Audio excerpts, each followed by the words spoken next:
Hello， 大家好，我是 Ovi。在今天的影片开始之前呢，我要先跟大家说，我长了一个史前巨痘。之前在熬夜的影片有说过嘛，熬夜是会让人长痘痘的哦。我开始之后就开始有点不注意，就有点熬夜的状况，就长了这个史前巨痘。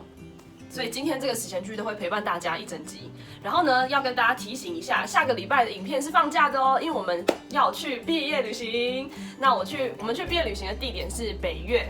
所以呢，如果看看情况，会拍一个 vlog 来跟大家介绍一下北越。Hello， 大家好，我是 Ovi， 欢迎收看今天的中医搞 What。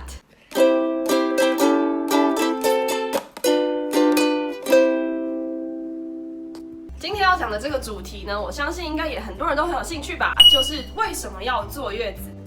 在讲这个为什么要坐月子的时候，我们要先讲一下坐月子的历史从何而来。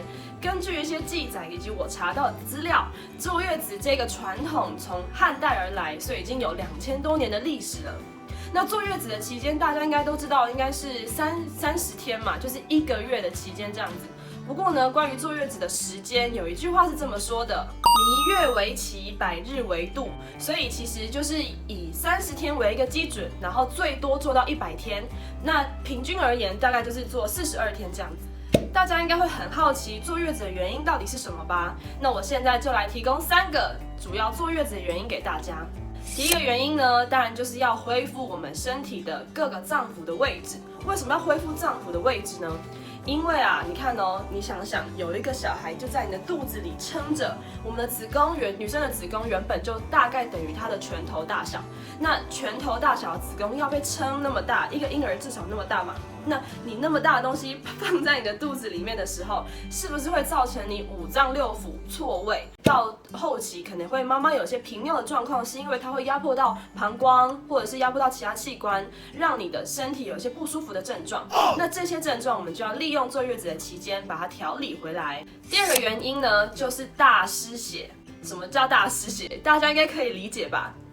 生产的时候，产妇会大失血。那除了失血之外，还会要有一些把生产的那些胎盘啊，或者是一些恶露要把它排掉。所以这个时候其实是一个子宫的复原期。我们利用这个坐月子这个期间呢，慢慢把子宫从被撑到那么大，慢慢把它调理回来。所以第二个是关于子宫的复原。第3个原因其实跟妈妈的身体就没有太大的关系，而是呢要运用这个坐月子的时间来跟你刚出生的这个小 baby 培养感情，也是用来哺乳的一个非常好的时机哦。再来，我们要谈到大家应该都有听过坐月子有各种禁忌吧，例如说不能洗头、不能吹风、不能碰凉水等等的这些禁忌。这些禁忌的原因是从何而来呢？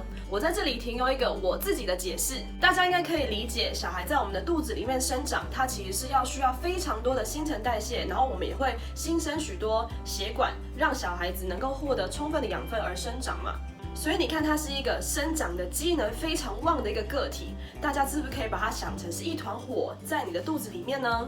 因为它要不断的增长，不断的往上升，它的阳气是非常充足的，就好像是我们抱着一个暖炉，抱着一个汤婆子，甄嬛常常泡的那个汤婆子，抱在我们的肚子上，它就在这里慢慢长大了10个月之后，有一天突然这个汤婆子被卸掉了。那母体其实是非常会怕凉的，所以就是母体因为卸掉了孩子的这团火，那相对来讲母体就会有可能受到很多的风寒的入侵。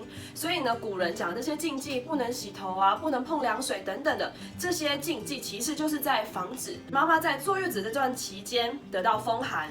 现代人因为许多社会条件以及卫生条件的进步，其实已经不用太恪守这些规则了。其实最重要的就是妈妈在坐月子期间是处于一个非常虚弱的状态，所以在这个期间的生病都有可能为之后的人生活落下病根，所以就是要在这个时间好好的调养。最后我们来介绍中医对于坐月子的2个阶段调理。第一个阶段叫做化淤血生新血，这个阶段大概是在刚生完小孩1个礼拜到2个礼拜左右的时间。这段时间呢，就是要把我们体内的一些恶露排空，然后化生出许多新血来补养我们母体的气机。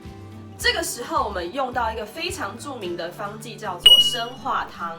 这个生化汤的主要功效就是活血化瘀、温经止痛，非常适合这个刚出生可能有伤口会疼痛，或者是需要把一些体内的恶露排尽的产妇。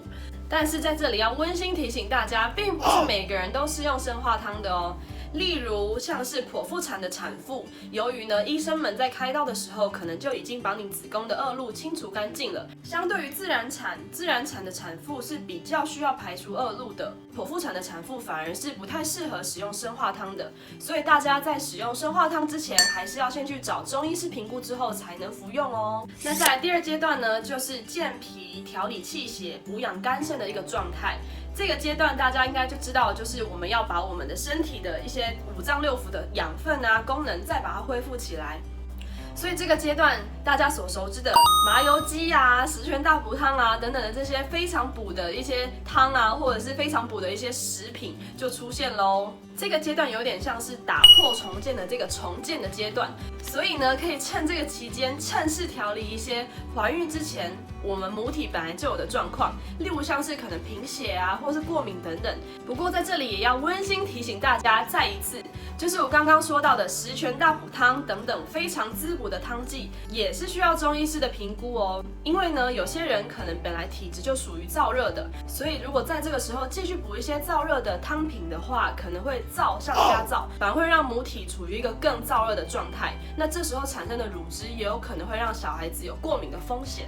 好啦，这就是今天的影片内容。不知道大家对于坐月子这件事情是不是有更深入的了解了呢？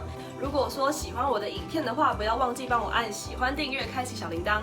最重要的是分享给你最近可能需要坐月子，或者是对坐月子非常好奇的朋友哦。那我们就下礼拜再见喽！祝大家身体健康，百事可乐，拜拜。